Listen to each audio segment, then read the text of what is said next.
Hi, I'm Ashley Kruger, the event coordinator for the 2011 Okanagan Film Festival. I'm also the Paramount Theatre manager, which is hosting this year's festival.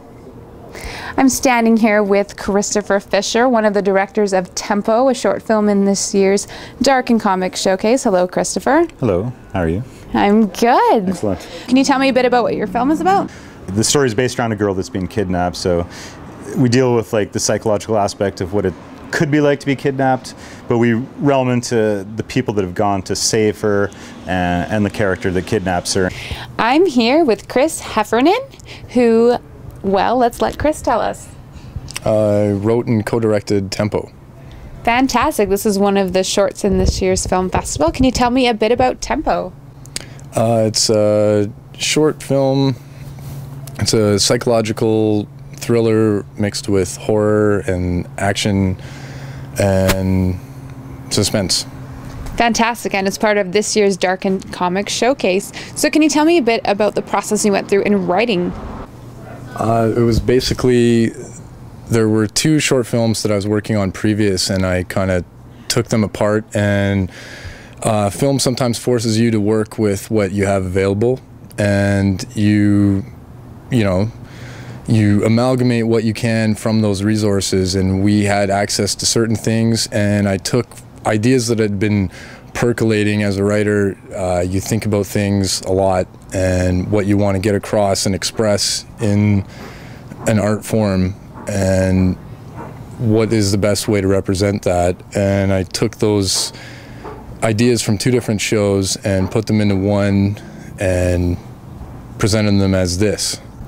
I'm from Calgary, Alberta, and I went to Vancouver Film School to train in film production.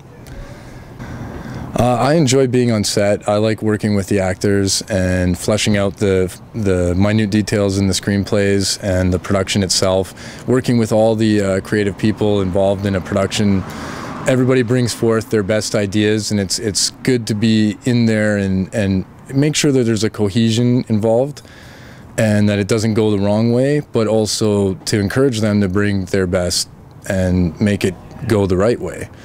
I definitely want to go all the way with this and have a big career making some big features. There's a lot of people I respect and I'm really hoping to work with very soon or in the future. It's just finding the right path to get there, and it's a shifting world right now in film, and I think in other industries too, because I've had to search there as well. A lot of industries and jobs and career paths are changing just because of the globalization of everything, and the arts mediums in particular, because you can get anything you want on the net, and there's not always the financial backing to support the big corporate industries that can really make the dreams come true that you might have. And that includes the independent scene, because when you're actually starting on a really indie scene, the indie scene that everybody talks about is irrelevant, because you're still talking about stars that are recognizable in movies that are playing in art house cinemas, and to us that's as corporate as anything from the major studios.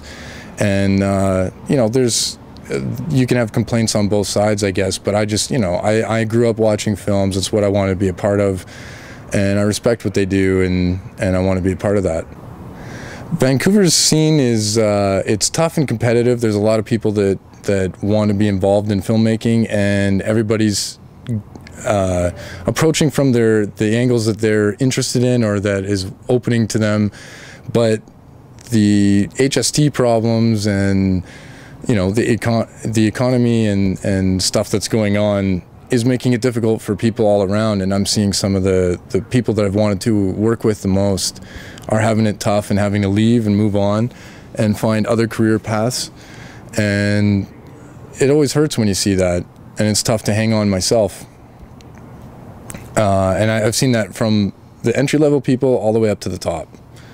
So I hope that things turn around and they make it more competitive in a location shooting kind of atmosphere, that we can all continue to make the films in Vancouver, and that it doesn't carry on to some other city. Vancouver has a lot to offer location-wise. They have, streets that reflect various time eras, and it's a good place to be. It's a very creative environment. There's a lot of artists. It's nice to be around that. Kelowna is beautiful. I've noticed since I've been here, this is my first time here, and it's wonderful. It's got great weather, and there's lots of different locales that you can shoot here as well. You know, everywhere I go, I keep thinking of all these different things I could do, and oh, can I shoot here? And you know, just trying to imagine in your mind how you can make it work in different, you know, storylines and whatnot. There's a lot of different things on offer here that's fantastic.